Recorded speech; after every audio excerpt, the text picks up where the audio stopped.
कुछ स्वादिष्ट है बनाना तो playrecipes.com पे जरूर है आना। एक गांव में शिव और गौरव नाम के दो लड़के रहते थे। वो पढ़ाई में बहुत ही होनहार होने के कारण हर साल स्कूल में अव्वल आया करते थे। शिव एक गरीब घर का लड़का था, इसीलिए वो अपने माँ बाप के साथ खेती में काम किया करता था। वो खेती में अलग अलग प्रयोग किया करता था, जिसकी वजह से सब लोग उस पर बहुत खुश थे। दूसरी तरफ गौरव अपने घर की परिस्थिति अच्छी होने के कारण स्कूल के लैब में जाके कुछ ना कुछ प्रयोग करता था। ये सब देख के टीचर और लैब कर्मचारी बहुत खुश थे। 12वीं की परीक्षा देने के बाद दोनों भी अव्वल आए। अब शिव इंजीनियरिंग और गौरव मेडिकल की पढ़ाई करने चले गए। एक दिन पूरे भारत में कोरोना नाम की बीमारी आ जाती है। सारे डॉक्टर, नर्स, सफाई कर्मचारी और पुलिस रात दिन काम करते हैं। चीन से भारत और अन्य देशों में आए हुए इस कोरोना वायरस की वजह से सारे देशों की अर्थव्यवस्था डगमगा जाती है। अब भारत देश में भी कोरोना आ जाता है, लेकिन उससे बचा जाए इसलिए भारत सरकार पहले ही हफ्ते में लॉकडाउन जाहिर कर देती है, मगर डॉक्टरों को दिन रात मेहनत करनी पड़ती है। अरे गौरव, कहाँ हो? अरे मुंबई हॉस्पिटल में काम कर रहा हूँ। तुम गाँव गए हो क्या? अरे नहीं, मेरा तो ऑफिस शुरू है, वर्क फ्रॉम होम। मैंने सुना है वहाँ की सिचुएशन बड़ी गंभीर है। भाई तुम संभल कर रहना। अरे हाँ, मैं मेरी तो केयर लेता ही हूँ, साथ में मरीजों की भी लेता हूँ। गौरव, तुम क्यों नहीं रिसर्च करते कोरोना की दवाई पर? सोच तो रहा हूँ, मगर अब तक कोई ठोस कदम नहीं उठाए। अरे गौरव, तुम कर सकते हो। मुझे पूरा विश्वास है कि तुम ये काम करने के लायक हो। तुम जरूर कोरोना पर दवाई ढूंढ सकते हो। अरे शिव, तुम घर में सिर्फ ऑफिस का काम करते हो कि कुछ अलग रिसर्च भी शुरू है? गौरव, मैं कुछ ऐसे सॉफ्टवेयर बनाने की कोशिश कर रहा हूँ जिससे हमारे देश के लोग सिर्फ हमारे देश के ही सॉफ्टवेयर यूज कर सके और चाइना और ऐसे किसी और देश में बने हुए सॉफ्टवेयर कम यूज करे या यूज ही ना करे। शिव, तेरा विचार तो अच्छा है और ये सब होगा भी, लेकिन हम अकेले ये जंग नहीं जीत पाएंगे। क्यों नहीं? एक दिन में हमसे ये सब नहीं होगा, मगर 1 साल या 2 साल में तो सब हो जाएगा। सच है यार। चल, मैं रखता हूँ, बाद में फोन करूंगा। ऐसा कह के गौरव फोन रख देता है। शिव की बात उसके मन में घर कर जाती है। वो दिन में मरीजों की सेवा करता और रात में कोरोना की दवा बनाने में जुट जाता था। उसका जज्बा देखकर सारे पुराने डॉक्टर और नए डॉक्टर भी अपना कौशल्य आजमाते हैं। आखिर वो एक दवा बना लेते हैं और उनके हॉस्पिटल के मरीजों पर उसका टेस्ट करवाते हैं। मरीजों पर उसका अच्छा प्रभाव होने के कारण मरीज जल्दी ठीक हो जाते हैं। मुंबई में कोरोना पेशेंट्स की संख्या बहुत बढ़ जाने के कारण उस औषध का उत्पादन बढ़ाना चाहिए था। अरे गौरव, हमें ये दवाई बनाने में बहुत समय लगेगा। आज कोरोना मरीजों की संख्या देख के हमें उत्पादन बढ़ाना चाहिए और इसका टेस्ट सैंपल भी चेक करवाना चाहिए। मगर आज के लॉकडाउन में हम किससे बोल सकते हैं? सभी डॉक्टर तो काम कर रहे हैं और ये काम करने के लिए प्रशिक्षक डॉक्टरों की और फार्मा के लोगों की आवश्यकता होगी।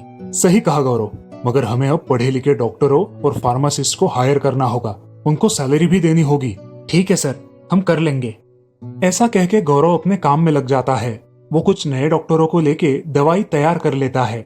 उधर शिव भी अपना सॉफ्टवेयर बना लेता है और लॉन्च भी कर देता है। वो जनता से आह्वान करता है कि भारतीय वस्तुओं का ही उपयोग करे। गौरव शिव को फोन करता है।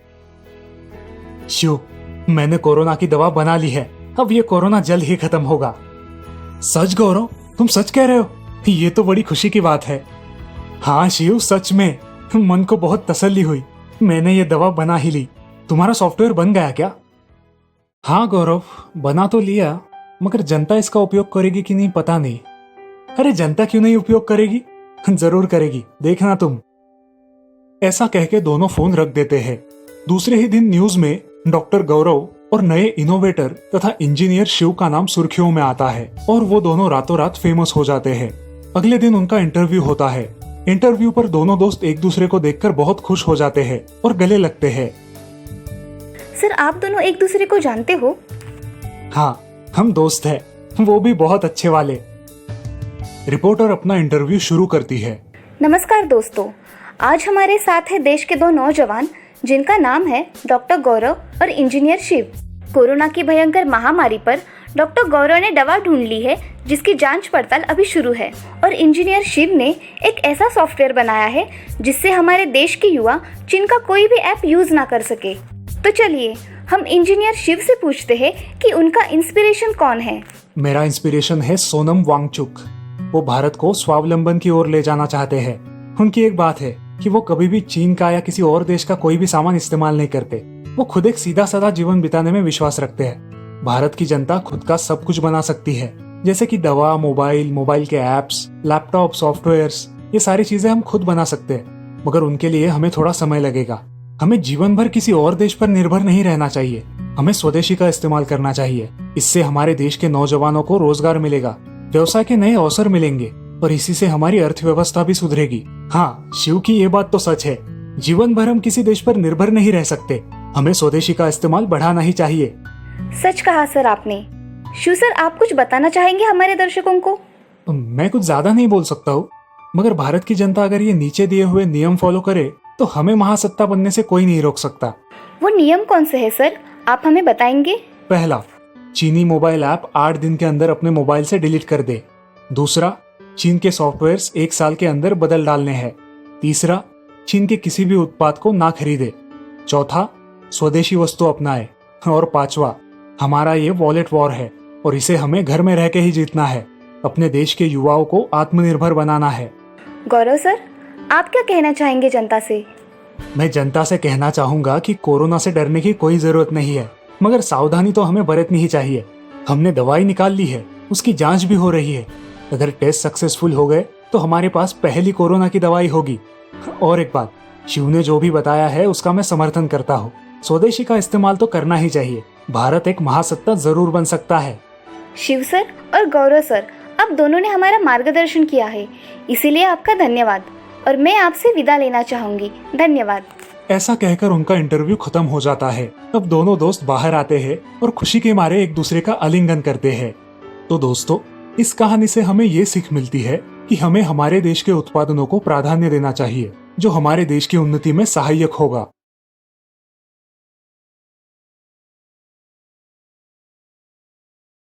बड़े शौक से दादाजी वो तस्वीर खरीद के लाए थे। दादाजी की उम्र अब लगभग 70 साल की हो गई थी।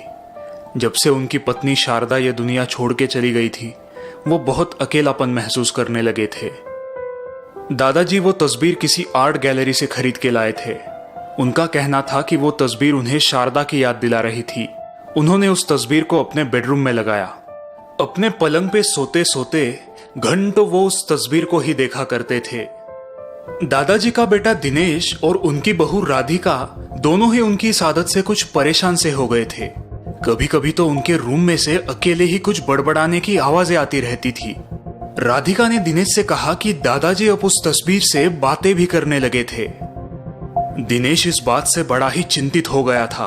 उसने वो तस्वीर दादाजी के बेडरूम से निकालनी चाहिए, लेकिन उसकी इस हरकत से दादाजी नाराज हो गए और उन्होंने खाना पीना ही छोड़ दिया। मजबूरन दिनेश को वो तस्वीर फिर से दादाजी के कमरे में लगवानी पड़ी, लेकिन अब दादाजी ने बहू और बेटा दोनों से ही बात करना भी छोड़ दिया था। इतना ही नहीं, वो खाना भी अपने कमरे में ही खाने लगे थे। दिन ब दिन उनकी तबीयत खराब ही होती जा रही थी। किसी को भी समझ नहीं आ रहा था कि आखिर उन्हें हुआ क्या है। एक दिन राधिका उनके कमरे में उन्हें खाना देने आई तो उसने देखा कि दादाजी बस एकटक उस तस्वीर को ही घूर रहे थे और उनके होंठ कुछ पुटपुटा रहे थे। शारदा, क्या तुम मुझसे नाराज हो? कल मुझसे मिलने क्यों नहीं आई? दादाजी की ये बात सुन के राधिका बहुत घबरा सी गई। उसने उस तस्वीर की तरफ देखा। 2 पल के लिए उसे भी लगा कि जैसे उस तस्वीर की आंखें उससे ही घूर रही है। उस कमरे में रोशनी बहुत ही कम थी और एक अजीब सी बदबू पूरे कमरे में फैल चुकी थी। न जाने दादाजी उस कमरे में कैसे रहते थे। राधिका ने खाना रखा और वो उस कमरे में से बाहर निकल आई। शारदा, क्यों तड़पा रही हो? मुझे भी अपने साथ ले चलो। दादाजी अकेले ही पुटपुटा रहे थे। चांद की हल्की सी रोशनी उस खिड़की में से आके उस तस्वीर पर गिर रही थी। धीरे धीरे उस तस्वीर का नूर पलटने लगा, मानो वो तस्वीर जिंदा हो रही हो। शारदा, तुम आ गई? तुम आ गई शारदा? दादाजी पुटपुटा रहे थे। एक सुंदर सी लड़की दादाजी के सिरहाने आके बैठ गई। हाँ, मैं आ गई, वो लड़की बोली। अब मुझे कभी छोड़ के मत जाना। दादाजी इतना बोल ही रहे थे कि चांद की रोशनी उस लड़की के चेहरे पे आ पड़ी। दादाजी ने उसकी तरफ देखा। नहीं नहीं, कौन हो तुम? तुम शारदा नहीं हो, तुम शारदा नहीं हो। वो चिल्लाए। उस लड़की का चेहरा बड़ी ही भयानक तरीके से सड़ चुका था। वो दादाजी की तरफ देखकर मुस्कुराई। डरिए मत, अगले पूर्णिमा के दिन हम एक हो जाएंगे। फिर आपको मुझसे कभी भी अलग नहीं रहना पड़ेगा। दादाजी जोर से चिल्लाना चाहते थे, लेकिन मानो जैसे उनकी आवाज ही चली गई थी। उस लड़की ने धीरे से उनका माथा चूमा और मुस्कुराती हुई फिर से उस तस्वीर में गायब हो गई। दूसरे दिन जब राधिका दादाजी के कमरे में आई तो वो दादाजी का चेहरा देख जोरों से चिल्लाई।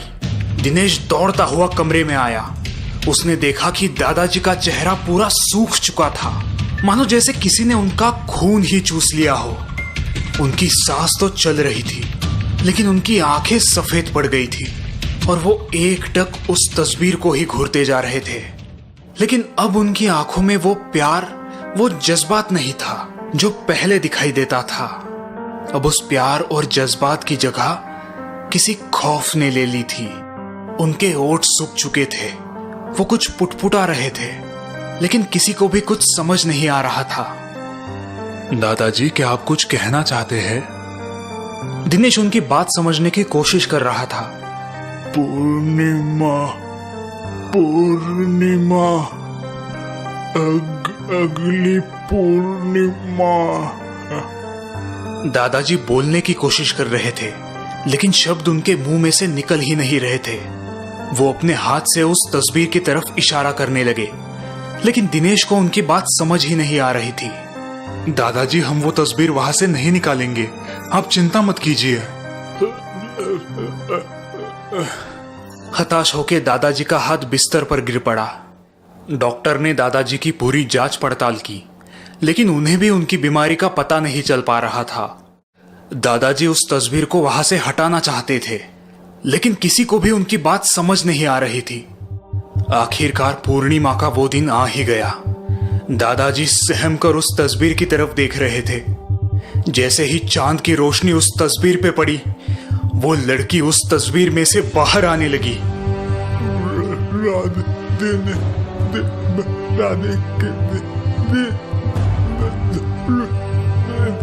दादाजी दिनेश और राधिका को पुकारने की कोशिश कर रहे थे, लेकिन उनके मुंह में से आवाज ही नहीं निकल पा रही थी। वो लड़की धीमे से उनके पास आई। मैं आपको लेने आई हूँ, अब हमें कभी भी अलग नहीं रहना पड़ेगा।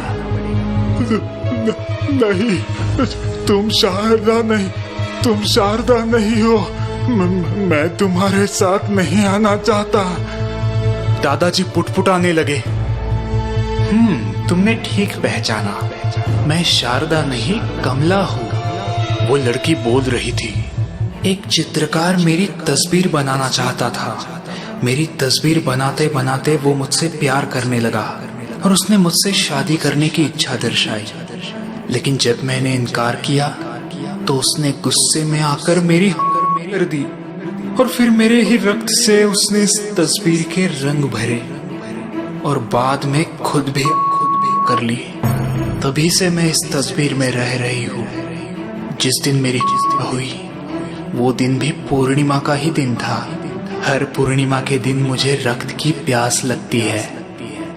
अब आओ, मेरी प्यास बुझाओ।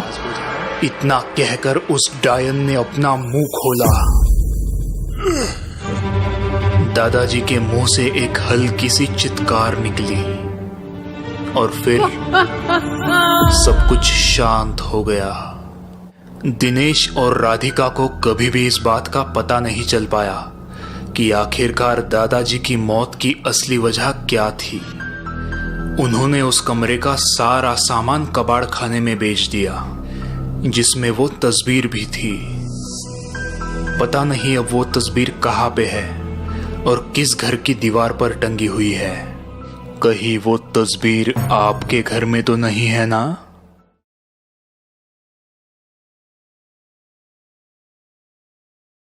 जब मैं 15 साल का था तब मैं छुट्टियों में गांव में अपने मामा के पास रहने गया था। मेरे मामा बहुत अमीर थे और उनकी गांव में एक बहुत बड़ी हवेली थी।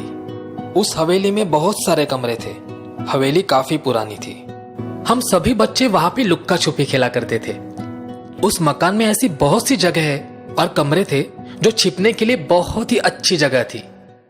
वैसे तो ये मकान मुझे अच्छा लगता था, लेकिन रात को मुझे उस मकान में अच्छे से नींद नहीं आती थी। रात भर मैं करवटें बदलता रहता था। मुझे रात को उस मकान में से बड़ी अजीब अजीब आवाजें सुनाई देती थी, जो रात के सन्नाटे में बहुत ही डरावनी लगती थी। मैं हमेशा सोचता रहता कि आखिर ये आवाजें आती कहां से है। मैंने अपने मामा को इस बारे में पूछना चाहा, लेकिन मामा ने मेरी बात को हंसी में टाल दिया। पता नहीं मुझे ऐसा क्यों लग रहा था कि कुछ तो बात है जो वो मुझसे छिपा रहा है। और फिर मैंने उस बात की छानबीन करने की ठान ली। मकान की तीसरी मंजिल पर एक कमरा था जो हमेशा ही बंद रहता था। उस कमरे में मैंने किसी को भी आते जाते हुए नहीं देखा था, सिवाय मेरे मामा के। मुझे पूरा यकीन था कि हो ना हो रात को वो आवाजें उसी कमरे में से आती है। मेरा कौतूहल अब अपनी चरम सीमा तक पहुंच चुका था। एक रात जब मैं अपने कमरे में सोने की कोशिश कर रहा था, एक बड़ी ही दर्दनाक चीख मेरे कानों पर आ पड़ी।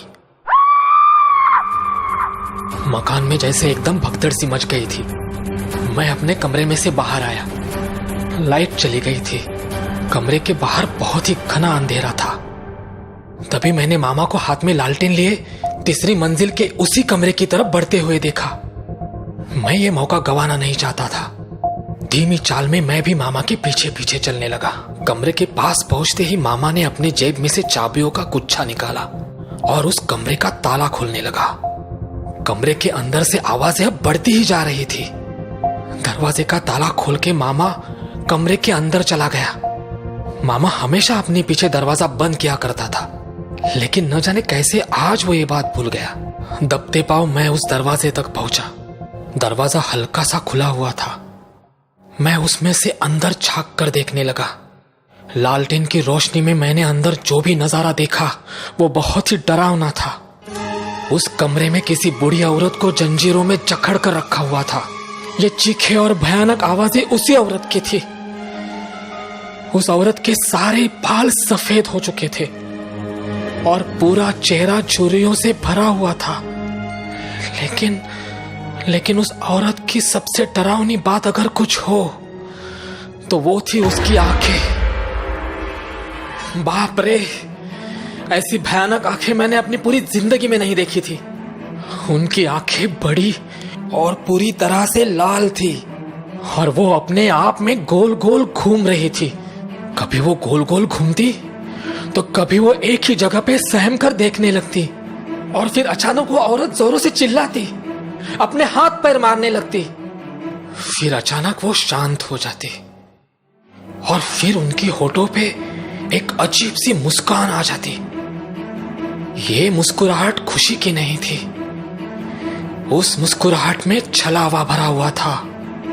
अंदर का ये नजारा देखकर तो मेरे हाथ पांव ही ठंडे पड़ने लगे।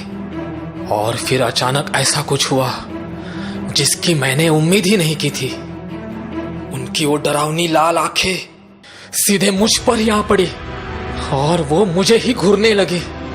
फिर वो अजीब सी मुस्कुराहट उनके होठों पे आई। आओ, अंदर आओ, घबराओ मत। मैं इतने दिनों से तुम्हारी ही तो राह देख रही थी। अंदर आ जाओ, डरो मत। वो मुझसे ही बात कर रही थी। मामा ने झटके से दरवाजे को खोला और मैं पकड़ा गया। मामा को इतना गुस्से में मैंने पहले कभी ना देखा था। वो मुझ पे बहुत ही नाराज हुआ। जिस बात को वो राज रखना चाहता था आखिरकार मैंने वो देख ही ली थी। लेकिन सच मानिए तो अब मैं अपने आप को ही कोस रहा था। मुझे वहां पे नहीं आना चाहिए था। मेरा गला डर के मारे सूख चुका था और पांव लटपटा रहे थे। मामा ने लालटेन मेरे हाथों में दे दी।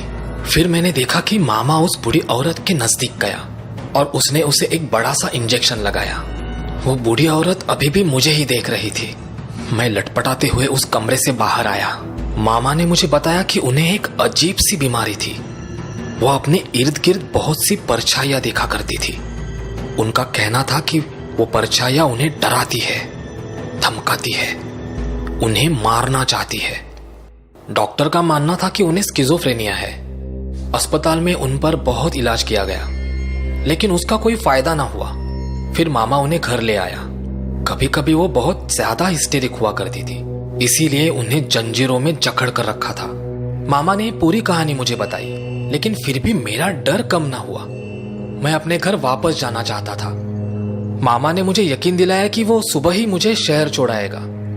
मैं उस घर में वापस कभी भी नहीं आना चाहता था। मैं अपने घर पहुंचा। उसके कुछ दिनों बाद ही उस बूढ़ी औरत की मरने की खबर आई। उस रात मैं ठीक से सो नहीं पाया। रह रहकर मुझे उनकी वो आंखें याद आ रही थी। रात के शायद 2 बजे होंगे। अचानक मेरे कानों में किसी की फुसफुसाने की आवाज आने लगी। मेरे पास आओ, मेरे पास आओ, डरो मत, मैं तुम्हारी ही राह देख रही थी, मेरे पास आओ। मेरा पूरा बिस्तर पसीने से भीग चुका था। मैंने अपने बेडरूम के दरवाजे की तरफ देखा।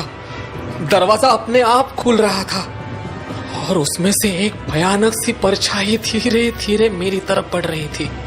वहां पे और कोई भी नहीं था, सिर्फ वो परछाई थी जो मुझे अपने पास बुला रही थी। मेरे पास आओ, मेरे पास